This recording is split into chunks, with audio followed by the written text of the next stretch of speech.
no puedan ir. Y que a ti, Señor, mi voz se complazca en bendecir. Lávame en tu sangre, Salvador. Límpiame de toda mi maldad. Traigo a ti mi vida para ser Señor tuya por la eternidad. Que mi tiempo todo esté consagrado a tu luz. Que mis labios al hablar hablen solo de tu amor. Lávame en tu sangre, Salvador. Límpiame de toda mi maldad. Traigo a ti mi vida para ser Señor tuya por la eternidad.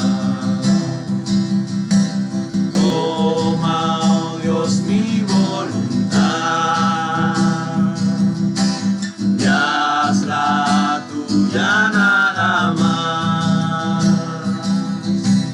Toma así mi corazón, por tu trono lo tendrás. Lávame en tu sangre, Salvador. Límpiame de toda mi maldad. Traigo a ti mi vida para ser Señor tuya por la eternidad.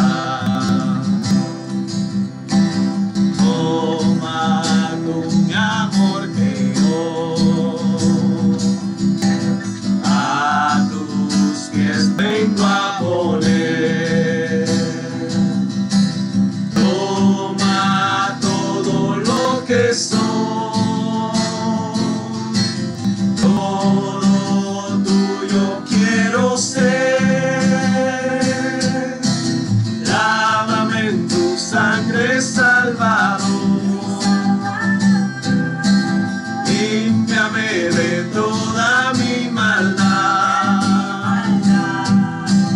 Traigo a ti mi vida para ser Señor tuya por la eternidad. Amén. Una vez más, Dios le bendiga.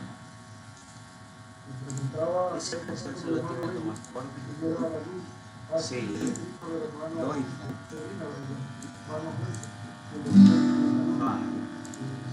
Sí.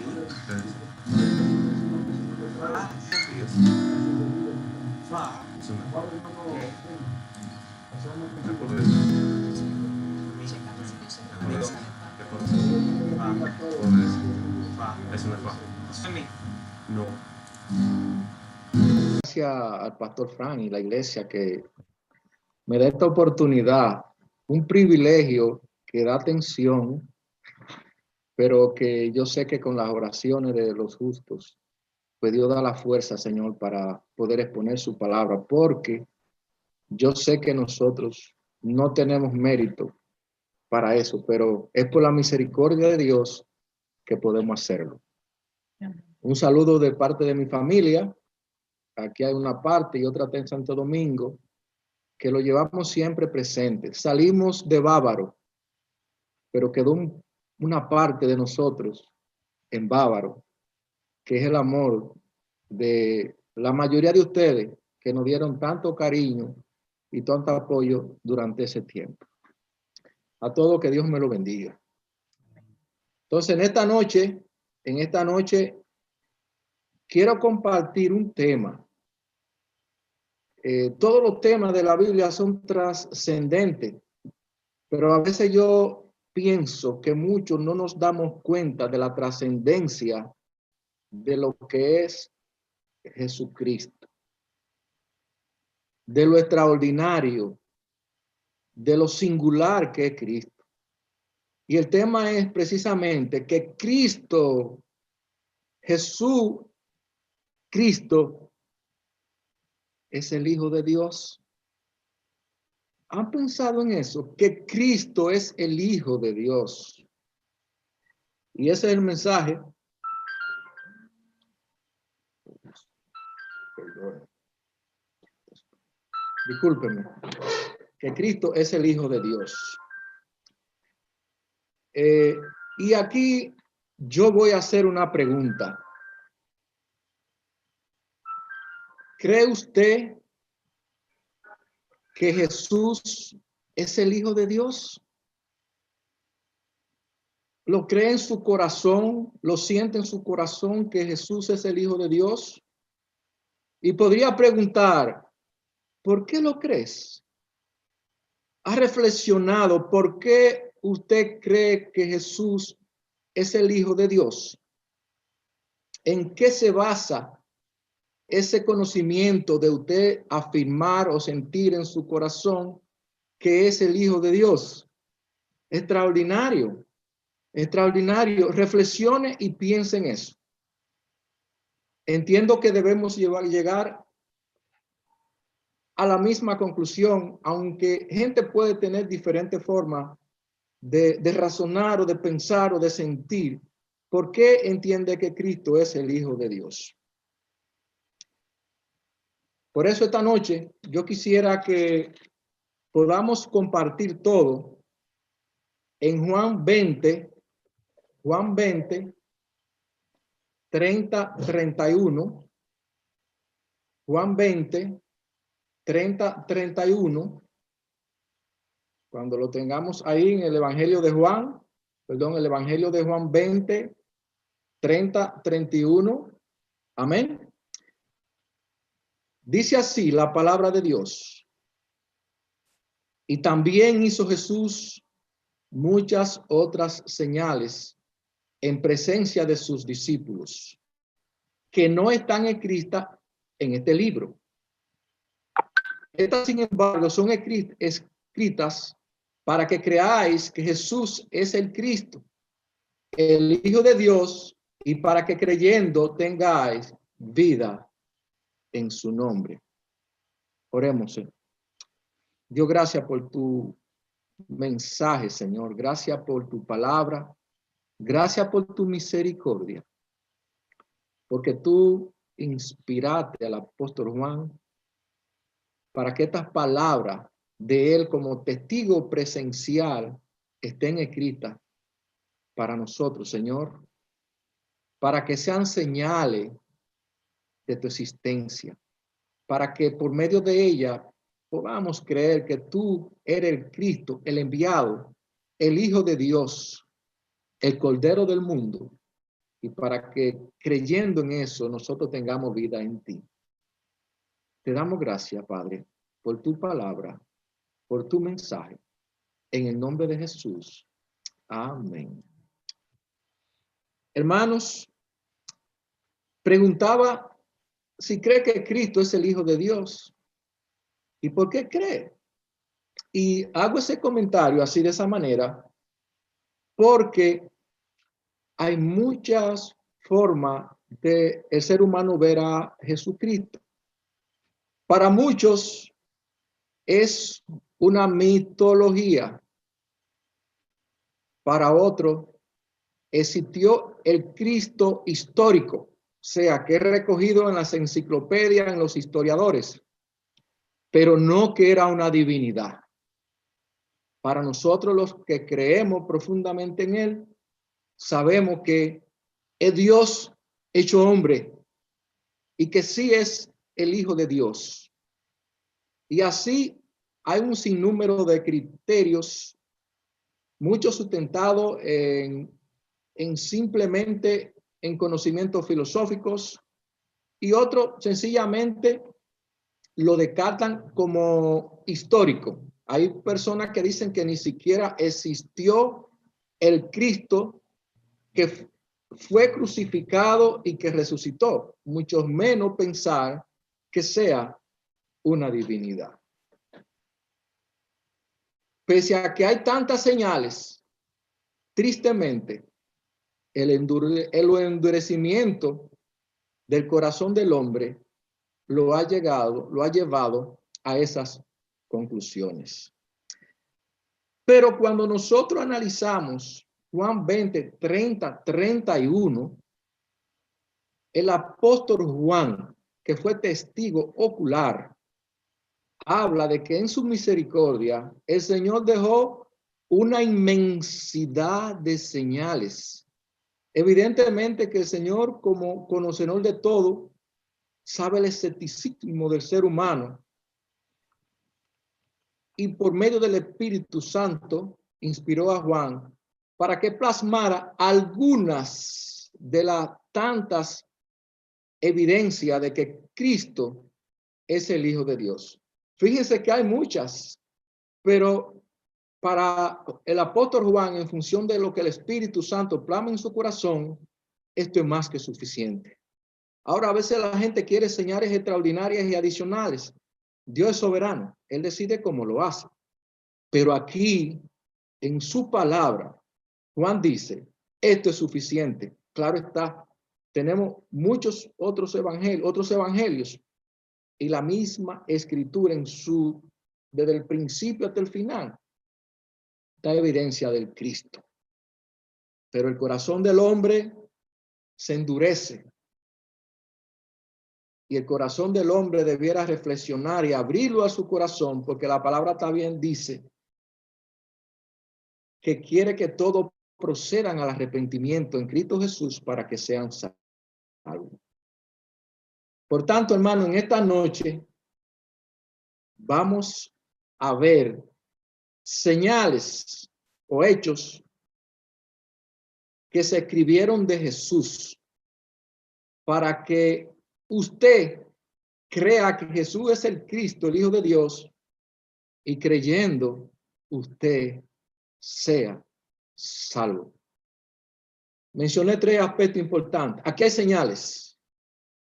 Crea en esas señales y usted tendrá vida en Cristo Jesús. Amén. Entonces, el primer punto es señales que tenemos en el libro de Juan, el Evangelio de Juan, que dicen que Cristo es el Hijo de Dios. Juan escribió haciendo notar que venían muchos haciéndose pasar por el Mesías, el que debía de llegar para ser sacrificado como el Cordero de Dios que quita el pecado del mundo. Pero el mismo Juan dice que muchos eran falsos mesías y que en Cristo se cumple todo lo que había sido profetizado en el Antiguo Testamento y que se cumple en el Nuevo Pacto.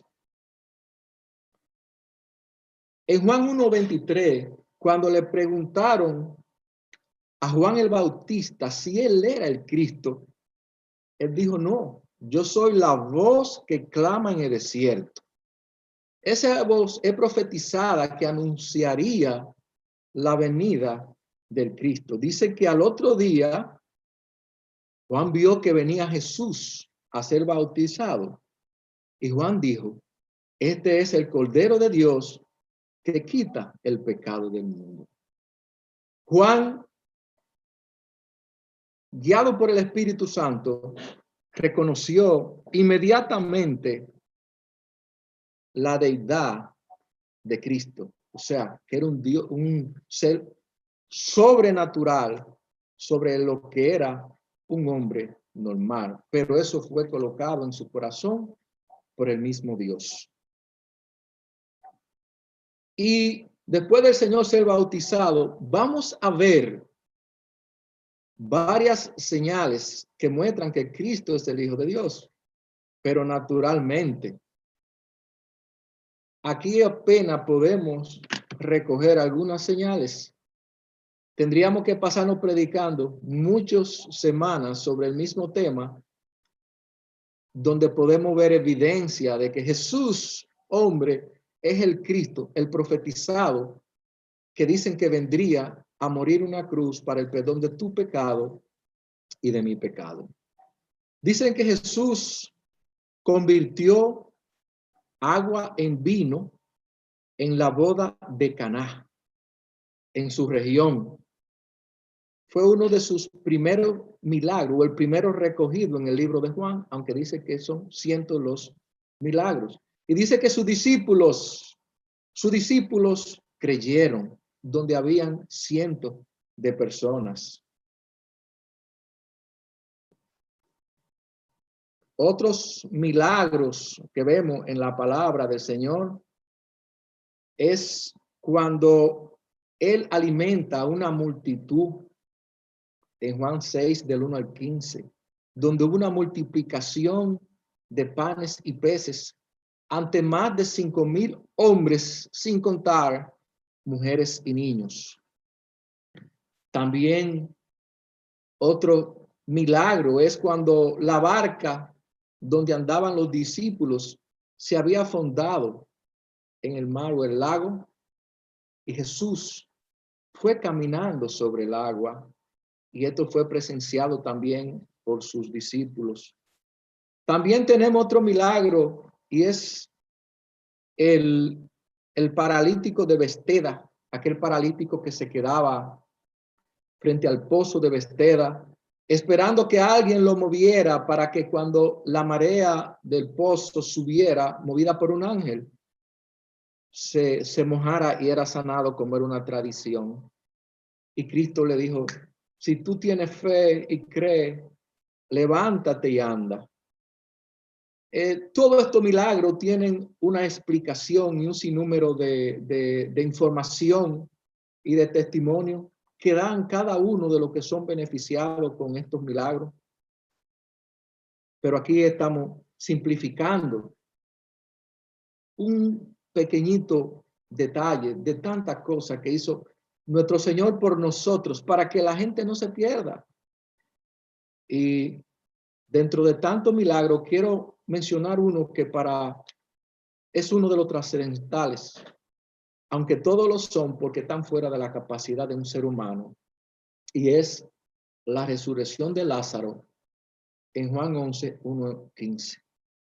Dice que Lázaro, hermano de María y Marta, había muerto. Y Marta mandó a llamar a Jesús. Pero Jesús no fue inmediatamente. Esperó 3 días para ir, porque era el propósito de mostrar su divinidad. Y Tomás y los demás discípulos están con él. Y Jesús le dice: qué bueno que ustedes no están allá, para que así puedan ser testigos de este milagro. Mas los discípulos no querían que Jesús fuera a Judea, porque ya lo estaban buscando para matarlo. Pero el Señor sabía que tenía que cumplirse su propósito. Y aquí el mismo Tomás, el Dídimo, el que no creía si no veía, dijo, y esto es una parte impresionante, dijo: vamos, aunque muramos todos contigo. Él estaba dispuesto a ir con Jesús a ese lugar, aunque muriera. Pero bueno, sabemos la historia. Cuando Jesús llega, le dicen las hermanas: pero Señor, hace 3 días y hede. Pero ¿saben qué? Lo que es imposible para el hombre, para Dios es posible. Y el Señor le dijo: Lázaro, levántate y anda. Y Lázaro salió de la tumba. ¿Y saben qué, hermanos? Ese milagro de la resurrección de Lázaro fue en presencia de Juan, quien escribió este evangelio, y registrada por él.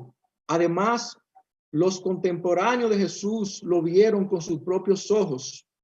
Y sus enemigos, el Sanedrín, Herodes y los fariseos no negaron el milagro, sino que trataron de matarlo. Por consiguiente, hermano, en Jesús conviven dos naturalezas distintas, la humana y la divina. Y digo, lo que es imposible para nosotros como mortales, para Dios es posible. ¿Y sabe qué? Dicen que los judíos siempre buscaban señales. Y parece que era al conocimiento de Jesús algo que tenía que darle al pueblo de Israel. Daba señales, el Señor es misericordioso. Y después de la resurrección de Jesús, los discípulos, todos, estaban dispersados, tenían miedo, estaban huyendo. Pero el domingo de la resurrección, estaban todos unidos, estaban temblorosos, estaban escondidos en un aposento. Y dicen que el Señor penetró sin abrir la puerta y le dijo, paz a vosotros. El Señor había resucitado. El Señor había resucitado. Y evidentemente que fue de mucho gozo para los discípulos que estaban con miedo. Estaban con miedo porque pese a ver todas las señales que Jesús había dado, al ver su maestro muerto, habían perdido la esperanza. Por lo tanto, fue de mucho gozo. Y dice la palabra que posteriormente ellos le dijeron a Tomás el Dídimo que el Señor Jesús se le había aparecido. Y Tomás le dijo, para yo creerlo, tengo que ver las señas de sus clavos en sus manos y meter mis manos en su costado. ¿Sabe quién está hablando ahí? Aquel que día antes había dicho que estaba dispuesto a morir por Jesús. Aquel que había visto tantas señales, aún quería más señales. Dice, para yo creer que Él está vivo, yo debo ver las huellas de los clavos en sus manos y colocar mis manos en el costado. Hermanos, amigos que nos escuchan, ¿cuánto están esperando otras señales? ¿Cuál están esperando un relámpago, un rayo? El Señor ha dejado suficiente evidencia en su palabra. Palabra que permanece, Señor, para siempre, infalible. Tomás, pese a todo, quería señales. Y dice que 8 días más tarde estaban todos reunidos, incluyendo Tomás. Y dice que el Señor se le presentó, entró, la puerta estaba cerrada. Y Tomás quedó atónito y el Señor le dijo, Tomás, mira las huellas de los clavos y mira a mi costado. Ven, coloca tus manos. Y Tomás dijo, Señor Dios mío. Evidentemente que en ese momento Tomás reconoció la divinidad de Cristo, que era el Hijo de Dios y que se había cumplido lo que le había dicho, que él moriría, pero que al tercer día él resucitaría. Y el Señor le dijo, Tomás, porque has visto, has creído. No sea incrédulo, sé creyente. Y después el Señor dijo, bienaventurado lo que crean sin ver. Y cuando nos quedamos pensando en esto, bienaventurado lo que crean sin ver. Eso es porque Tomás había visto tantos milagros que había hecho el Señor Jesús. Lo había visto sanar paralítico, darle vista al ciego, caminar sobre el mar. había estado en la boda de Caná, había visto la resurrección de Lázaro, pero aún así titubeó en su corazón. Parece que esa es nuestra naturaleza. Pero Dios en su misericordia decidió darle esa señal a Lázaro. Y entendemos que le dio esa señal porque Lázaro buscó de corazón a Jesús siempre. Y aquí yo hago un llamado, hermanos. Busquemos a Cristo de corazón. Si tú tienes dudas, búscalo de corazón. Si tú no crees que Él es el Dios altísimo, el Hijo de Dios, ábrelo, busca tu corazón. Abre tu corazón. Deja el orgullo. Deja el orgullo de hombre, de intelectualidad, y ábrete, que el Señor dice que no te va a echar fuera. Y aquí hay una manifestación de milagro y de disposición de mostrar a Tomás que sí, yo soy el 31. Hay un propósito de señales, de que el libro de Juan se escribió para que la gente crea que Cristo es el Hijo de Dios. Aunque los evangelios todos están llenos de testimonio de que Él es el Hijo de Dios. Bienaventurados, bienaventurados los que crean por esta palabra, porque serán guardados bajo los brazos de Cristo Jesús. Amén. Pero ¿saben qué, mis hermanos? Pese a tantos testimonios, hay muchos argumentos en contra de Cristo Jesús. Argumentos que han sido intentados desvirtuar por la ciencia, la tecnología, por la actitud del hombre. De hecho, dicen que muchos de los milagros contradicen la ley de la naturaleza. Pero ¿saben qué?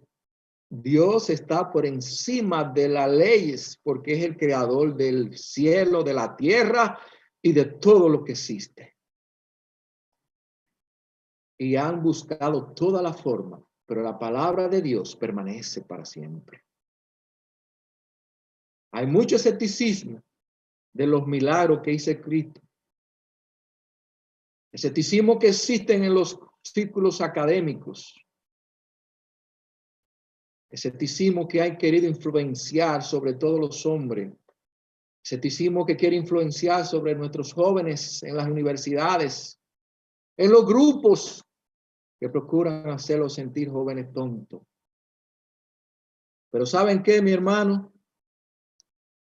A pesar de ese escepticismo, hay muchas evidencias, no bíblicas, porque estuve haciendo enfoque bíblico del extraordinario que es nuestro Señor. Nuestra mente es incapaz de percibir la grandeza de Dios. Pidamos en oración que nos abra ese entendimiento para que podamos adorar plenamente y constantemente el santo nombre de Jesús. La Biblia, hermano, ha resistido como un punto de señal que está fuera de la Biblia. Ha resistido la embestida más despiadada de la historia, pero la palabra de Dios sigue firme por miles de años. Descubrimientos arqueológicos recientes le han dado mayor credibilidad a la naturaleza y contenido de los registros bíblicos. Y son documentos históricos irrefutables.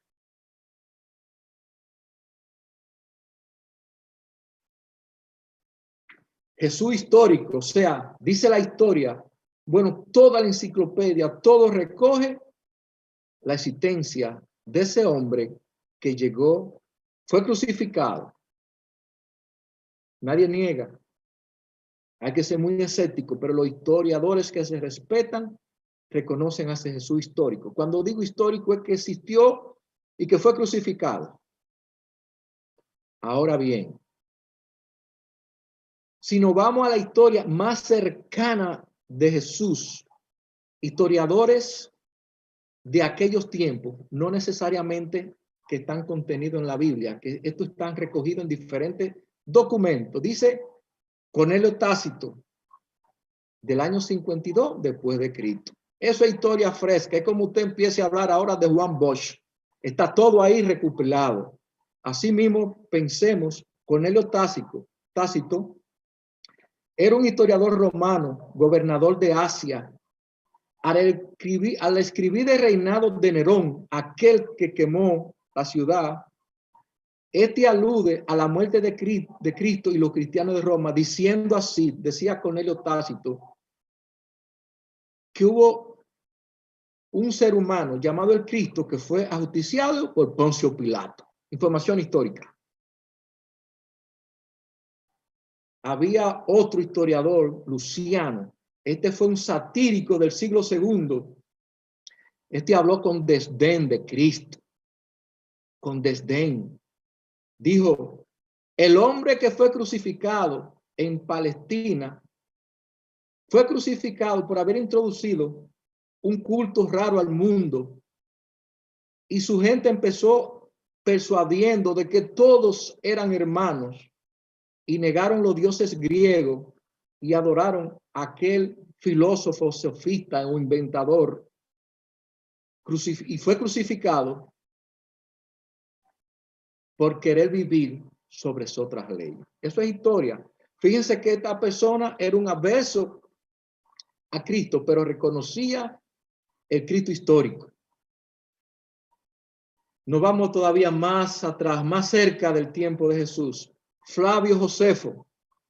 Y esto está en documentos árabes, en rollos, están escritos en museos. Dice, Flavio Josefo fue un historiador judío 37 después de Cristo, cerquita después de su muerte. Fue fariseo, comandante de la fuerza judía de Galilea.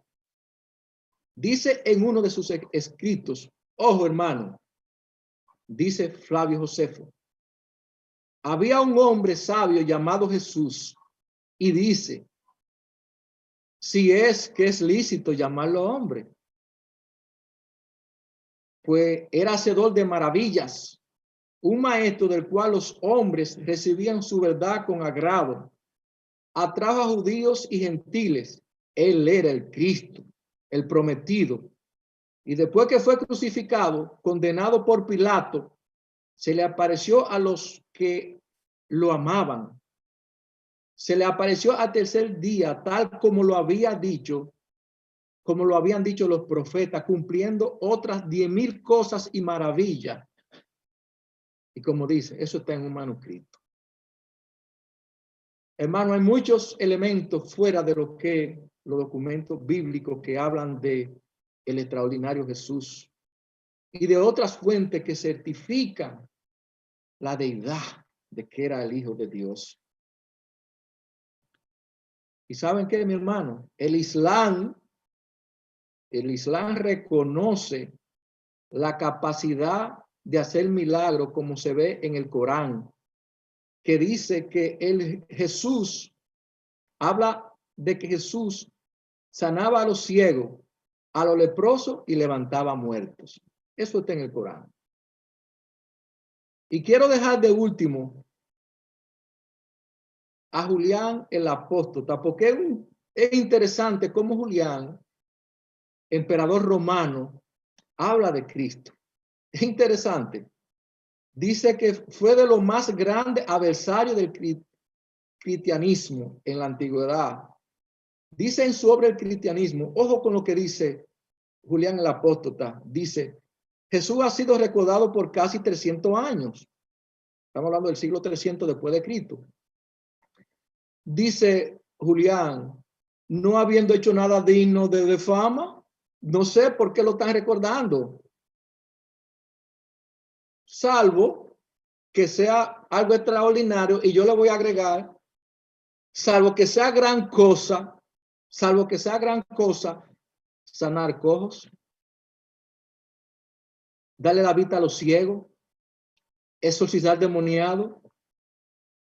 Fíjense ustedes, la ironía, aún en medio de su aversión a Cristo, reconocía esa capacidad sobrenatural que solo el Hijo de Dios podría hacer. Sin quererlo, estaba reconociendo que Dios estaba fuera de todo lo que un ser humano normal podía ver.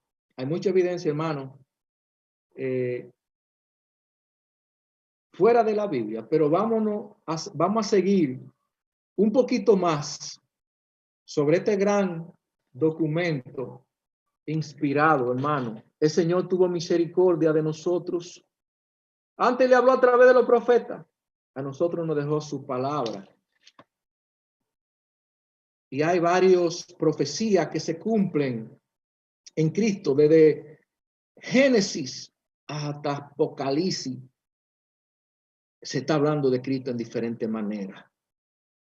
Desde el principio, desde 3:15, ahí se está señalando que vendría el Mesías a limpiarnos de los pecados.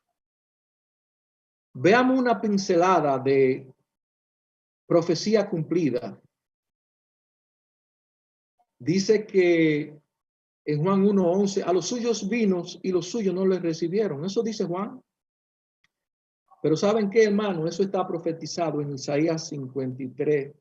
Dice, despreciado y desechado entre los hombres, varón de dolores, experimentado en quebranto, y como que hundimos de el rostro, fue menospreciado y no lo estimamos. Allá en aquel tiempo no lo recibieron, pese a todo su sacrificio, y todavía nosotros, muchos todavía esconden el rostro. Dice también Juan 12:1-11, que hizo una entrada humilde y victoriosa, sencilla, pero ustedes saben que los judíos esperaban algo ribombante. Pero más, sin embargo, esa entrada humilde y victoriosa está profetizada en Zacarías 9:9, miles de años atrás. También dice en Juan 13:21, Jesús anuncia la traición de Judas. Pero ¿sabe qué? El Salmo 41:9 dice que un amigo íntimo lo iba a traicionar. Miles de años atrás está profetizado. Se cumple en Cristo. Pero ¿saben qué, hermano? Hay un evento y una parte profética que debe rasgarnos el corazón de todos y debe llevarnos a amar a Cristo con todo nuestro corazón, con todo nuestro pensamiento, con profundidad. En Juan 19, del 1 al 31, recoge todos los episodios de que Jesús es crucificado, de que Jesús es arrastrado, de que le colocan una corona de espinas, de que le atraviesan una lanza en su costado, y él sufre como un hombre. Dolió. Pero ¿saben qué? Miles de años estuvo profetizado en Isaías 53:5. Dice, mas él herido fue por nuestras rebeliones, molido por nuestros pecados. El Cristo sufrió por ti y por mí. Y dice en el 7, angustiado él y afligido, no abrió su boca, como cordero fue llevado al matadero, y como oveja delante de sus trasquiladores, enmudeció y no abrió su boca. Aquí no hay casualidad, hay una causa, y fue el plan de Dios para su hijo que cumplió fielmente su mandato. Pero ¿saben qué, hermano? Dice también la profecía que fue sepultado y que se dispuso con los impíos su sepultura y con los ricos estuvo en su muerte. Aunque nunca hizo violencia, sí hubo engaño en su boca. Dice en Isaías 53 esta profecía. Quienes llevaron a enterrar a Cristo no fueron sus discípulos. Pero ¿saben qué? Perdón, quienes lo bajaron de la cruz, pero quien lo enterró fue José de Arimatea, que era un privilegiado en el Sanedrín. Por eso dice, fue sepultado incluso en una tumba especial de los ricos, que era José de Arimatea. Dios tenía su propósito. Pero dice en 21:10 que Jesús resucitó.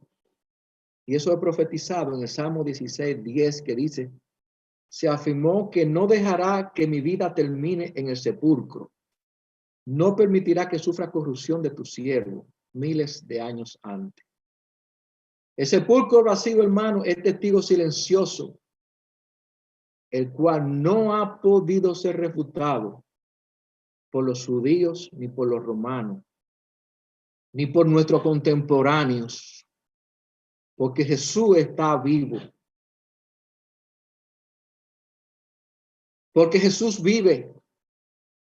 La historia no ha podido demostrar lo contrario.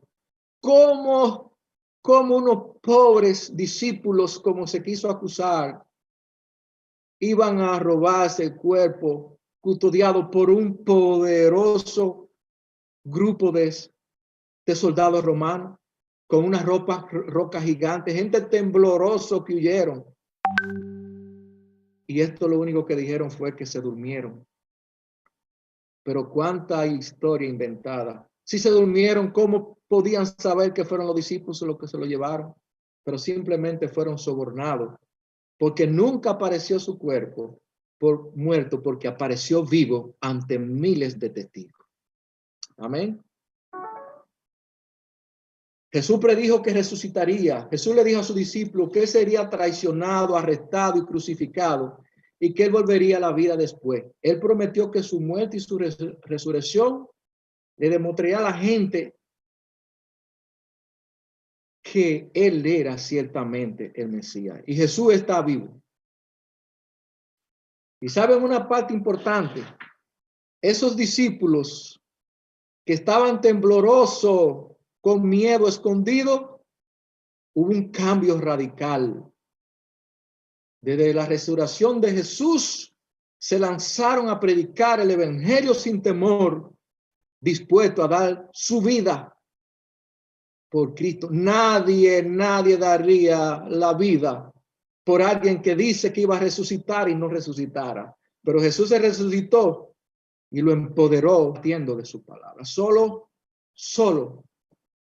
el Señor, con su poder y facultad, por su misericordia, puede permitir esto. Pero ¿sabe qué, hermano? Muchos contemporáneos, a pesar de las señales, no creyeron. Todavía hay muchos que, pese a tanto testimonio y cambio de vida y manifestaciones, investigaciones históricas, científicas, no creen. Dice Juan 12:37, pero a pesar de hacer tantas señales delante de ellos, no creían. Y esa incredulidad está profetizada en Isaías. Y dice Juan 12:42-43. A pesar de eso, muchos, incluso de los gobernantes, creyeron en él, pero no lo confesaban por temor a los fariseos, para no ser expulsados de las sinagogas, porque amaban más la gloria de los hombres que la gloria de Dios. Cuidado. Y yo le digo a los seres humanos, cuidados a todos. Nosotros aquí estamos temporalmente. Nada tendrá suficiente significación ni importancia, porque aquí estamos como forateros. Y todo lo que podamos tener pasará, pero la palabra de Dios no pasa. Dice 1 Corintios 1:21, puesto que el mundo con su sabiduría no lo reconoció a través de sus obras, pero lo que abrieron su corazón lo han reconocido a través de la locura de la predicación. Muchas personas se basan, hermano, en su sabiduría. Quizás muchos quieren nuevas señales. Quizás muchos quieren, Dios es soberano, si quiere lo hace, pero Dios ha dejado suficientes señales, como dice Juan, para que crean que Él es el Hijo de Dios. Y toda esa actitud del hombre, como dice John McDowell, puede darse por tres razones. Primero, ignorancia del hombre. Dice Romano en 1:18-23, Profesando ser sabios, se hicieron necios. Se envanecieron en su propio razonamiento. Profesando ser sabios, se hicieron necios. Ignorancia del hombre. Otra por orgullo. Narra que el hombre busca su propia gloria